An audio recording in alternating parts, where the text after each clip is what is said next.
années dans l'église sans que nos vies changent véritablement. Pendant que les faux dieux se pavanent, pendant que les adeptes du diable font la promotion des œuvres des ténèbres, toi tu t'étais. Est-ce en te taisant que tu rendras justice, bien-aimé? Un ambassadeur, c'est celui qui représente son pays à l'étranger. Et l'ambassadeur, il a la charge de faire la promotion de son pays. Tu as la charge, bien-aimé, de faire la promotion des valeurs de Jésus-Christ de Nazareth que tu as reçues. Et tu pourras me dire, mais comment le faire? Vous savez, en toute chose, on s'épuise des objectifs. Mais ce que vous avez reçu, ce n'est pas de manière égoïste que vous devez le garder. Il faut le transmettre. Mais c'est au quotidien que nous devons libérer ce que nous avons reçu. Le Seigneur est tellement bon. Voyez, l'Esprit de Dieu est tellement puissant qu'il ne nous réunit jamais en vain. C'est-à-dire que tu vas dire ou tu vas penser que tu es arrivé dans ce lieu parce que c'est un dimanche, alors tu sais qu'il faut aller à l'église. Laisse-moi te dire, c'est une erreur. Tu es venu parce que l'Esprit de Dieu t'a motivé. L'Esprit de Dieu t'a mis à cœur de pouvoir venir ici, au culte de gospel, pour entendre tout ce que nous avons à dire. Et l'Esprit de Dieu est puissant. Parce que lorsque l'Esprit de Dieu est là, il va exactement accomplir ce que tu as besoin. Il va permettre que ses serviteurs puissent venir te donner une parole. Il va se permettre que Total Praise puisse louer, puisse adorer, pour que tu puisses bien te sentir. Tu n'es pas mieux quand tu es là, plutôt que lorsque tu étais dans les moon... Ah non, c'était plus les Moonlight, pardon, c'était quoi du coup? C'est même les boîtes de nuit ici. L'Atrium, voilà, c'est ça que je cherche. Tu es mieux quand même ici au culte de gospel que lorsque tu étais à l'Atrium. N'oublie pas d'où le Seigneur t'a sorti. N'oublie pas d'où le Seigneur t'a sorti. N'oublie pas où est-ce que tu étais et le travail, le miracle que le Seigneur a fait pour que tu sois ici. Au fait, si on cherche à savoir est-ce que Dieu existe, lorsqu'on regarde ta vie, on doit savoir, oui c'est vrai, un Dieu existe. Parce que quelqu'un se souvient de qui il était hier et qui il est aujourd'hui. Que le nom du Seigneur soit béni. Je vous invite rapidement à prendre vos Bibles et lire dans le livre de Ézéchiel, au chapitre 37. Et je prie le Seigneur que tu sois attentif, que tu puisses noter les clés qui te seront données, que ton esprit soit focalisé, que tu oublies un peu ton quotidien et que tu écoutes maintenant la parole de Dieu qui vient vers toi. Ézéchiel, chapitre 37. Voici ce que la parole de Dieu nous dit. La semaine dernière, nous parlions de la vie de Lazare. Lazare, c'est une personne qui était morte et que le Seigneur est venu pour ressusciter. Et nous avons dit que pour que le Seigneur puisse ressusciter Lazare, il fallait déjà, premièrement, que la pierre soit roulée. Et Dieu nous disait, roulez, que chacun puisse rouler la pierre qui empêche au Seigneur de nous toucher et que nos vies soient changées et transformées. Et aujourd'hui, le Seigneur nous ramène en quelque sorte dans la suite du message de la semaine dernière. Parce qu'en réalité, Dieu nous aime, il nous veut du bien. C'est-à-dire que lorsque Dieu voit l'Église, lorsque Dieu voit les membres, lorsque Dieu te voit, toi qui es venu ici cet après-midi, il voit ce qui se passe dans ta vie. Il voit ce que nous ne voyons pas. Il voit ce qui se passe lorsque tu n'es plus à l'église. Il voit les combats dans lesquels tu es. Il voit la douleur de ton cœur. Il voit la souffrance. Dieu te voit et il te connaît. Alors qu'est-ce qui se passe? C'est qu'aujourd'hui, le Seigneur désire véritablement que tu puisses comprendre quelque chose pour sortir de l'état dans lequel tu es. Et dans la vie, c'est une question de clés. Il faut savoir utiliser les bonnes clés pour ouvrir les bonnes portes. Et s'il y a des clés pour pouvoir avoir la joie, pour pouvoir avoir la paix, pour recevoir l'Esprit de Dieu, il y en a aussi pour pouvoir sortir de l'esprit de mort. Il y en a aussi pour pouvoir amener ta vie dans un élan nouveau. Il y a des clés précises. Alors, qu'est-ce que nous dit cette histoire? Dieu parle à un prophète, une personne qui s'appelle Ézéchiel. Et Dieu le prend et va l'amener dans une vision puissante. Et dans cette vision, la Bible nous dit que Dieu l'amène dans une vallée. Et dans cette vallée, il y a plein d'ossements desséchés. Des os desséchés. La Bible insiste que les ossements étaient nombreux. Et la Bible insiste qu'ils n'étaient pas seulement nombreux, ils étaient desséchés. Alors lorsque le prophète arrive dans cette vallée, il voit cette vision. Il voit que tout est chaotique. Il voit qu'il n'y a plus de vie ici. Il n'y a pas de cœur qui bat. Il n'y a pas de personne. Il n'y a pas de vie. Des ossements desséchés. Il marche. Peut-être marchait-il sur des os également. Il n'y avait personne qui parlait. Il voit une vision totalement grave, terrible. Mais ce qui est extraordinaire, c'est que lorsque Dieu montre quelque chose à son serviteur Ézéchiel, Dieu voit autre chose. Là où Ézéchiel voit que des ossements desséchés, Dieu dans sa pensée, Dieu dans sa vision, Dieu dans son projet voit autre chose. Les yeux physiques d'Ézéchiel, il ne voit que des ossements, il n'y a pas de vie, mais Dieu voit autre chose. Et Dieu va donc amener Ézéchiel à pouvoir se caler sur la vision que Dieu a. Dieu va amener Ézéchiel à renouveler son intelligence, à voir les choses comme le Seigneur lui-même les voit. Alors dans ton quotidien, parce que moi-même j'ai vécu ce quotidien, où tu as l'impression que tu es oppressé de toutes parts, où tu as l'impression que ta vie est véritablement, comme on dit, un champ de bataille. Tout est en morceaux. Tout est totalement brisé. Tout est détruit. Tu essayes dans une vie professionnelle, ça ne marche pas. Tu essayes de reprendre une formation pour évoluer dans ta vie scolaire, ça ne marche pas. Tu essayes de faire des choses, mais tu te sens comme oppressé, tu te sens bloqué. C'est la puissance de la vallée des ossements desséchés.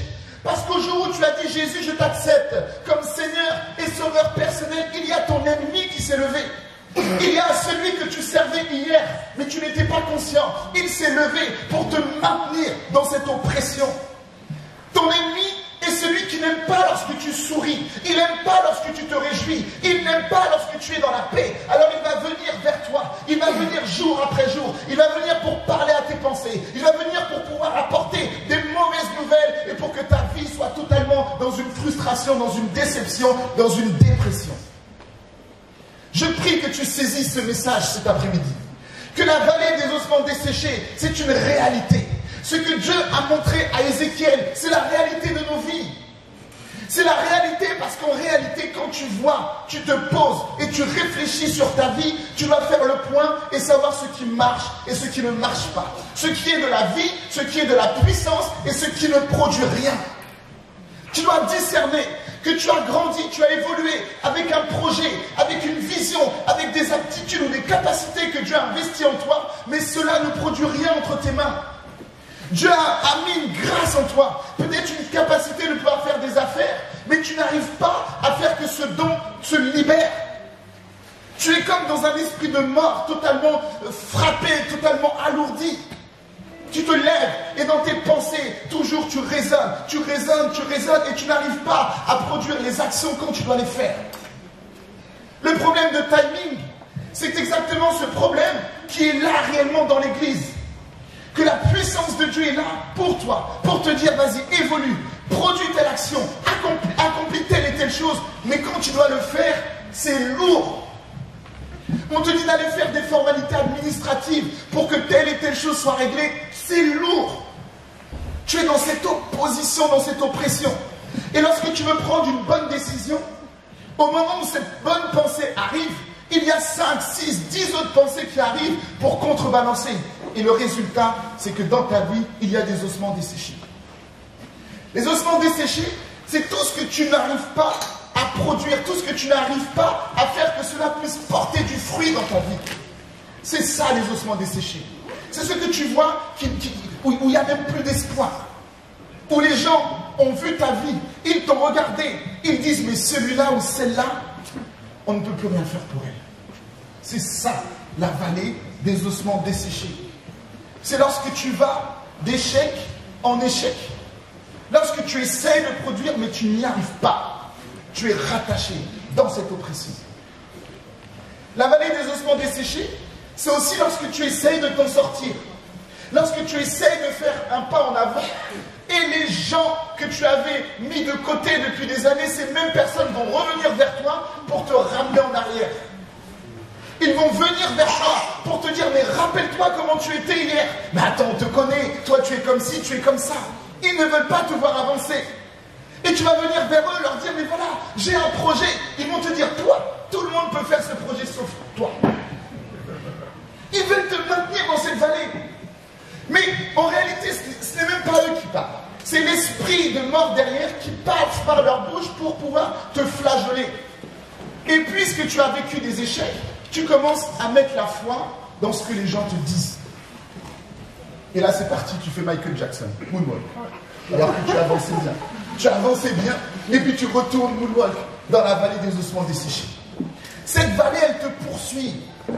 C'est des puissances qui ne veulent pas que tu t'en sortes. C'est pourquoi, comme je disais, tu fais le chrétien clignotant. Au fait, même à l'église. C'est-à-dire que tu clignotes. Un jour, on te voit, et puis après, il faut attendre un mois, il faut que toute l'église soit en gêne pour que tu reviennes. Oui, c'est ça. La vallée des ossements desséchés, c'est que tu sais pourtant que quand tu viens là, le Seigneur te bénit, le Seigneur te donne une bonne parole, mais lorsque tu sors, la vallée des ossements desséchés vient contre toi, on te dit dimanche, je vais à l'église. Ah non, franchement. Alors que tu sais que là, même si tu regardes Walker Texas Ranger, ça te maintient dans la vallée des ossements desséchés. Au lieu de venir ici, d'entendre une parole, de te réjouir avec Total Praise, toi, c'est Walker que tu veux. Oui, je vous dis, cette vallée, tu dois vraiment la discerner dans ta vie.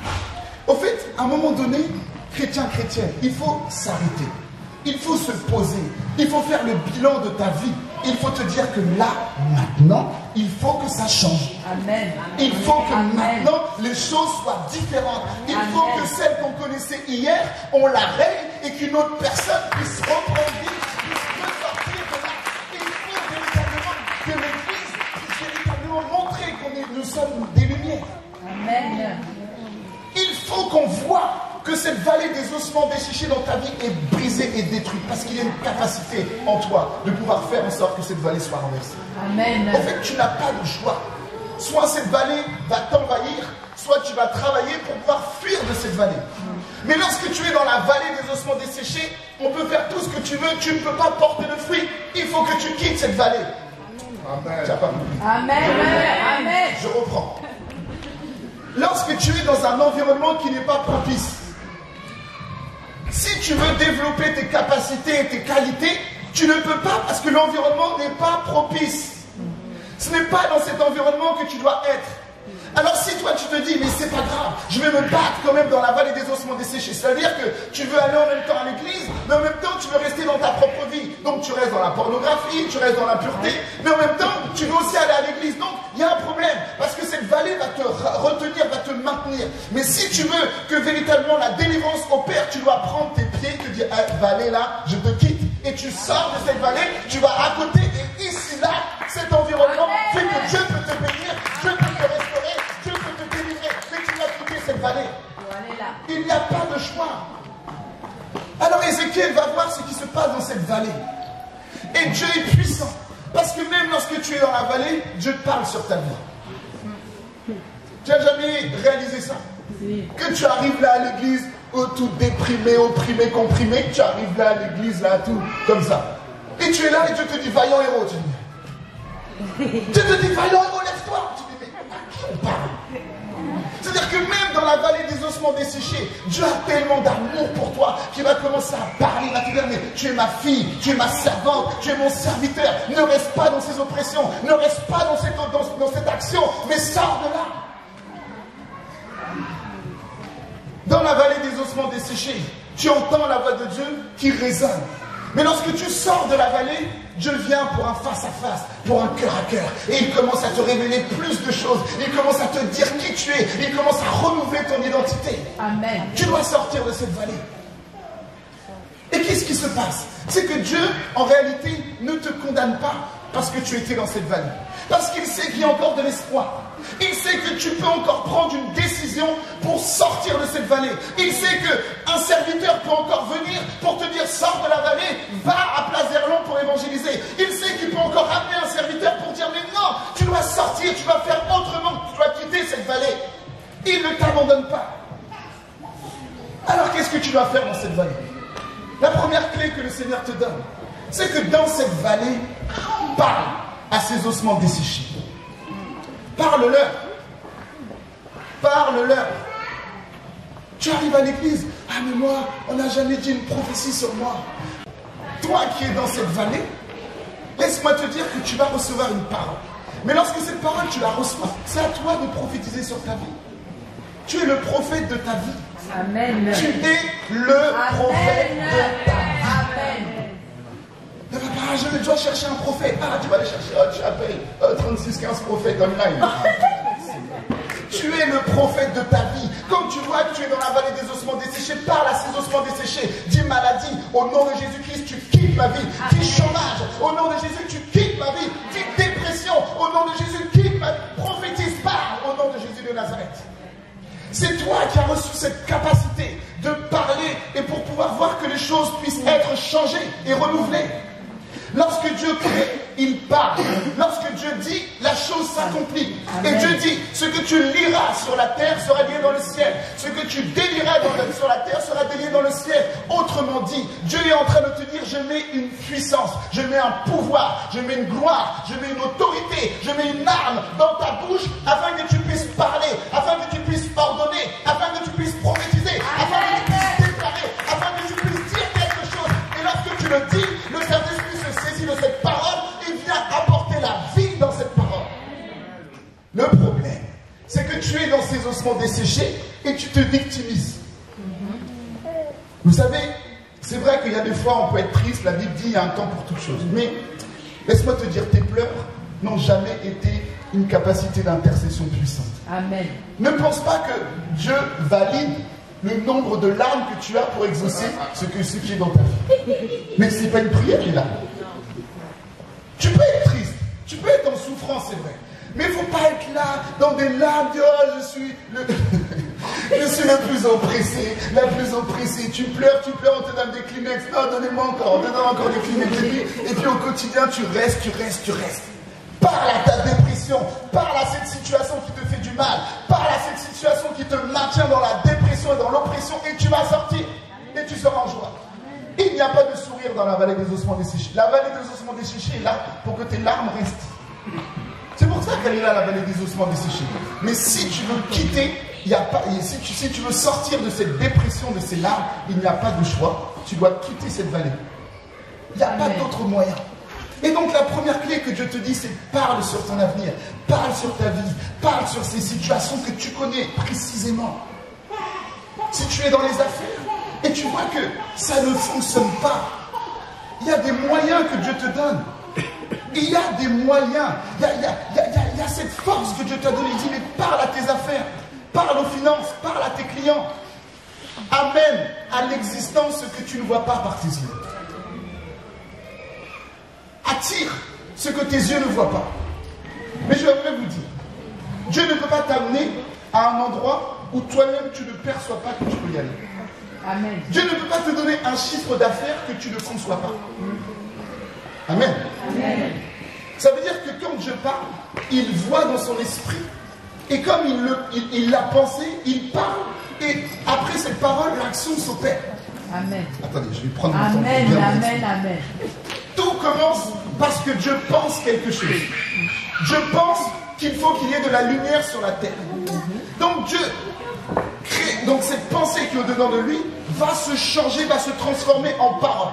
Donc il a pensé qu'il faut la lumière, donc maintenant il dit que la lumière soit. Donc la pensée devient une parole, et quand cette parole retentit, le Saint-Esprit se saisit de cette parole pour venir créer ce qui a été dit de la bouche du Seigneur. C'est exactement comme ça que Dieu crée dans ta vie. Amen. Si tu penses à un projet, si tu penses que tu peux t'en sortir, si tu penses à la grâce de Dieu, si tu penses au projet de Dieu pour toi, tu le penses, tu le dis, et le Saint-Esprit se saisit de cette parole, il crée cette réalité. Amen.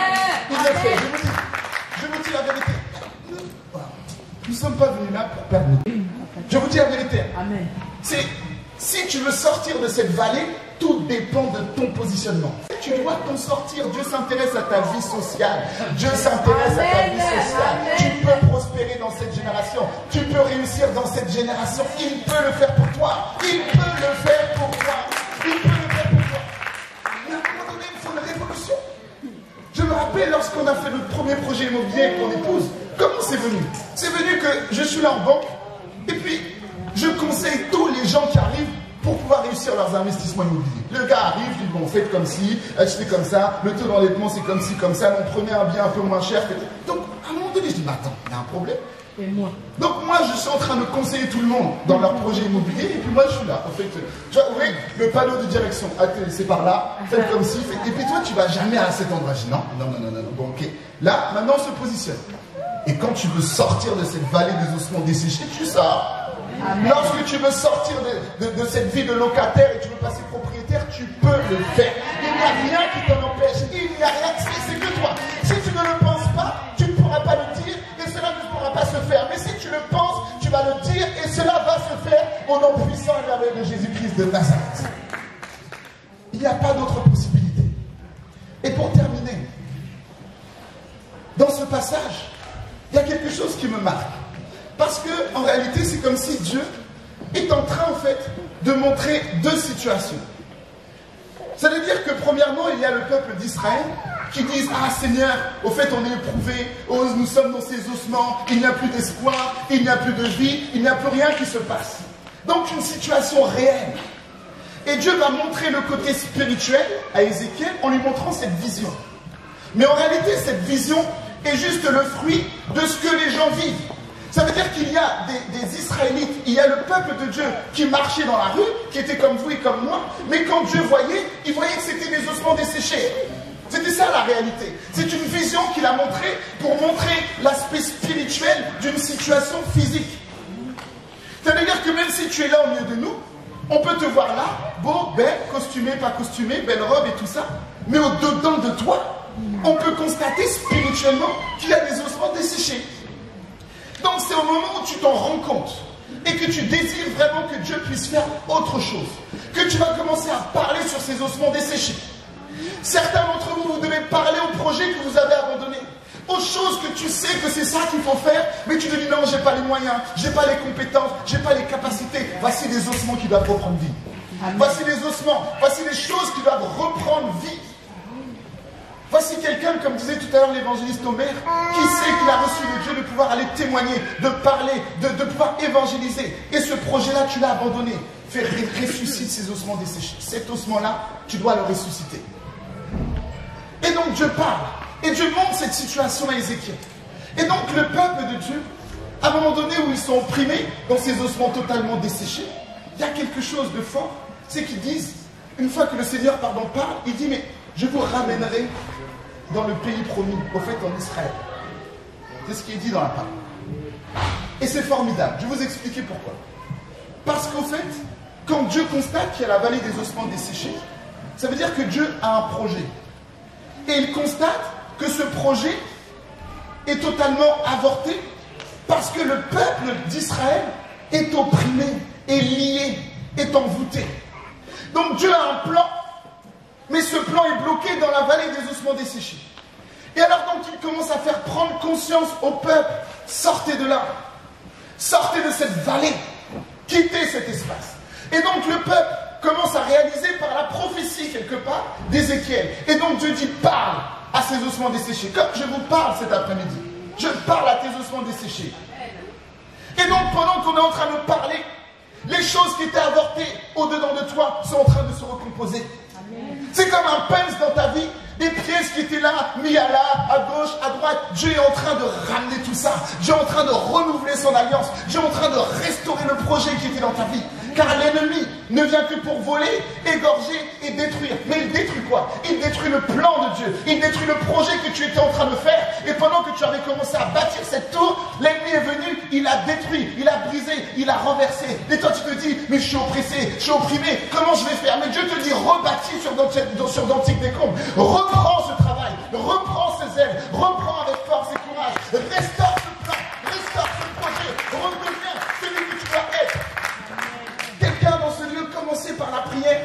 commencé par l'intercession. Et lorsque tu priais, tu as vu que Dieu exauçait. Et puis à un moment donné, tu t'es refroidi, tu t'es ramolli. Mais Dieu te dit, restaure ce plongée de prière. Restaure cette intercession dans ton quotidien et je continuerai à t'exaucer. Tu dois le faire. Et nous-mêmes qui sommes là, en tant que serviteurs de Dieu, on est là, on vous aide, on vous prêche, on vous enseigne, mais je peux vous dire que ces messages, nous les prenons aussi pour nous. Oui, parce que la vallée des ossements desséchés, quand tu deviens serviteur, consacré ou telle et telle chose, cette vallée continue à vouloir te poursuivre. Elle continue à vouloir te ramener dans les choses d'hier. Ah, c'est trop compliqué, ah, c'est trop dur, ah, ceci, ah, cela. Parce que oui, l'ennemi vient et charge. Mais ce que tu sais, tu dois le produire. Quand tu sais que Dieu t'a donné l'autorité, tu dois l'utiliser. Amen. Et c'est pourquoi je suis surpris lorsque nous faisons nos veillées ou le temps de prière le vendredi soir, je ne sais pas où tu es. Mais ceux qui sont là, ils savent bien qu'on quitte la vallée des ossements desséchés. Ceux qui viennent, ils savent que c'est ici que ça se passe et on renverse les choses. Parce que quand Dieu dit à Ézéchiel, prophétise. Quand Dieu te dit prophétise, Dieu est en train de te dire, lève-toi pour ta vie. Dieu est en train de te dire, rentre dans une communion plus intense avec moi. Dieu est en train de te dire, reviens dans la parole, viens vers moi et commence à parler. Et lorsque tu parles, eh bien cette armée, au fait ces ossements, sont devenus comme une armée. Pour dire que Dieu ne s'intéresse pas juste à un individu. Le plan de Dieu, ce n'est pas juste de bénir notre frère Marc et de laisser notre sœur Manuela en galère. Le plan de Dieu, ce n'est pas de bénir Ernest et de laisser Elodie dans une galère. Quand Dieu nous voit tous, il voit qu'il y a des ossements partout. Mais si quand tu commences à prier, tu vas prier pour toi, tu vas prier pour ton frère. Comme ça, tu vas prophétiser pour toi, tu vas prophétiser pour ton frère. Nous allons tous prophétiser et les ossements vont commencer à se rassembler. Les ossements vont commencer à se manifester, les nerfs vont arriver, la chair va faire croître et la puissance du Saint-Esprit va se mouvoir. Et ensemble, nous allons devenir une armée. Nous allons devenir le CRC. Nous allons devenir ses serviteurs, ses servants pour accomplir la vision que nous avons reçue. La vision du réveil spirituel. La vision de la restauration d'une génération tout entière. Tu vas venir avec nous au nom de Jésus. Tu n'as pas le choix. De toute façon, si tu as la traîne, on va venir te chercher.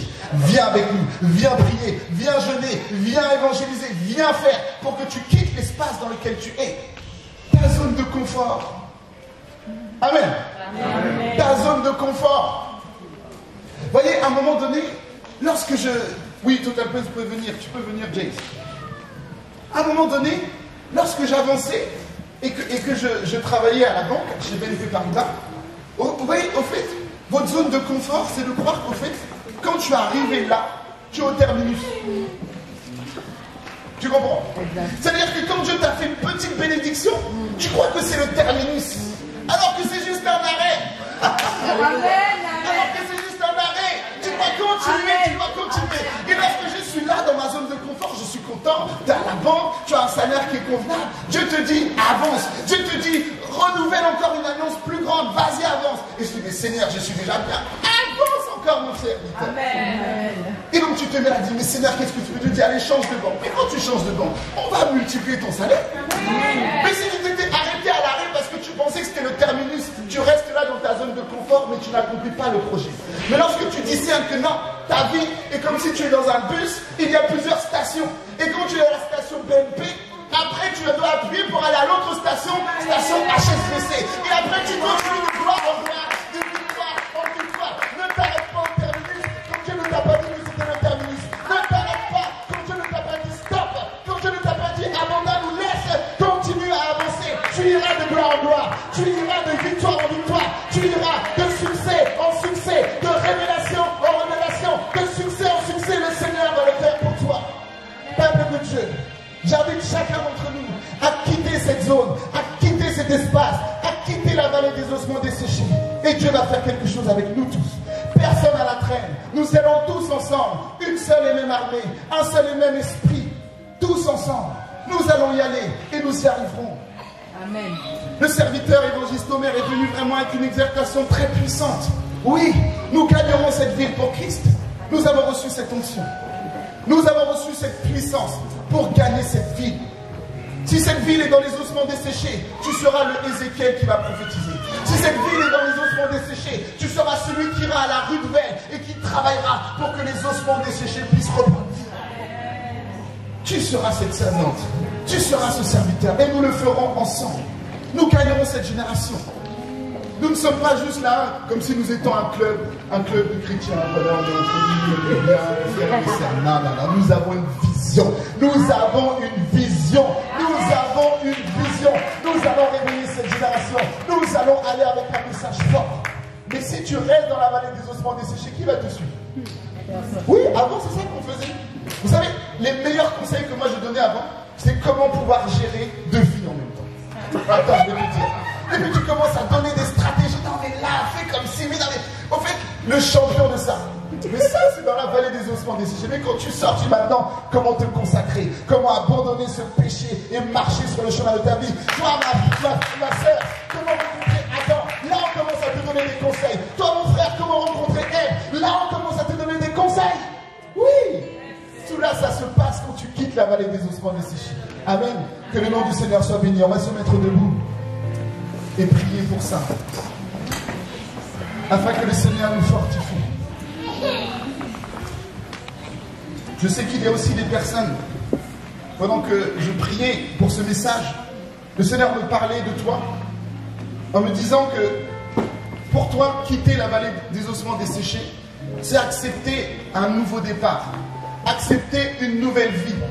Et pour toi qui m'entends, Dieu te dit que ça passe par ton baptême. Amen. Tu n'es pas encore baptisé. Tu n'as pas encore vécu ou eu ce baptême par immersion. Peut-être que tu as été baptisé, on va dire, quand tu étais enfant, que tes parents t'ont dit, viens, allez, on va te baptiser. Mais Dieu te dit, toi, c'est à toi que je parle, que sortir de la vallée des ossements desséchés, pour toi, c'est un nouveau départ. Et lorsque tu prendras ce baptême, lorsque tu passeras sous l'eau, on crucifiera ton ancienne nature. On laissera dans l'eau tous ces ossements desséchés et tu ressortiras en nouveauté de vie. Tu ressortiras comme un leader, comme un serviteur, comme une personne puissante et forte. Tu es dans ce lieu et tu entends, je ne fais que dire ce que l'Esprit de Dieu m'a dit, alors ne résiste pas. Tu sais que les listes du baptême sont encore ouvertes. Donc sache que pour toi, quitter la vallée des ossements desséchés, c'est prendre ton baptême. Vous allez répéter ces quelques mots après moi. Seigneur Jésus, j'ai entendu ta parole. Et cet après-midi, j'accepte de quitter la vallée des ossements desséchés. J'accepte d'entrer dans ma destinée, dans le plan, dans le projet que tu as formé pour ma vie. Je ne m'arrête pas en chemin, mais j'avance jusqu'au bout.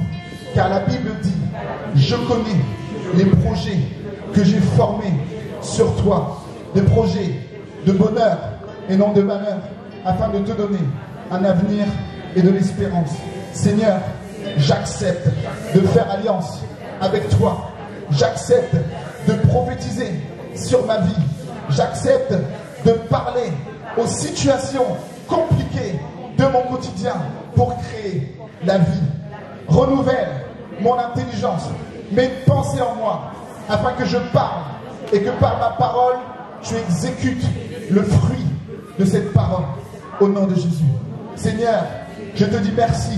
J'accepte de renouveler les plans, les projets que j'avais et accepter de te suivre au nom de Jésus. Amen. Par ton esprit. Par ton esprit, je déclare-le. Pour déclarer ma victoire, le roi ressuscité. Déclare-le.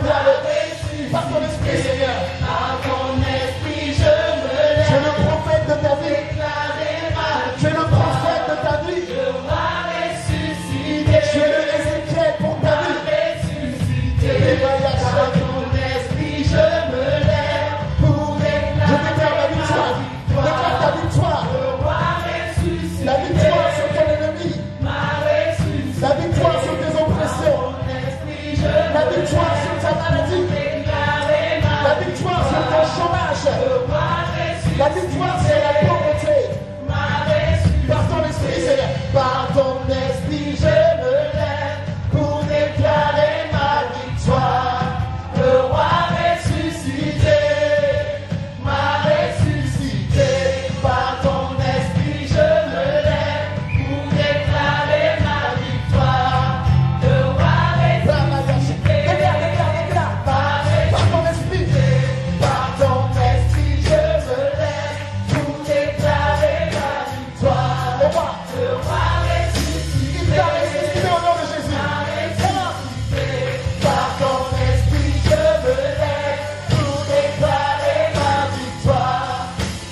me lève pour déclarer ma victoire.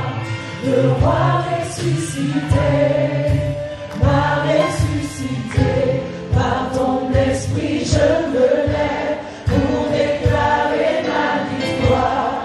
Le roi ressuscité m'a ressuscité.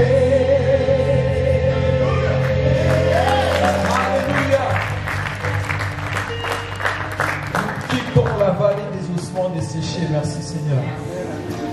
Nous allons poursuivre notre culte par le temps des offrandes. J'aimerais juste vous lire un passage de la Bible pour vous encourager pour entrer dans ce temps.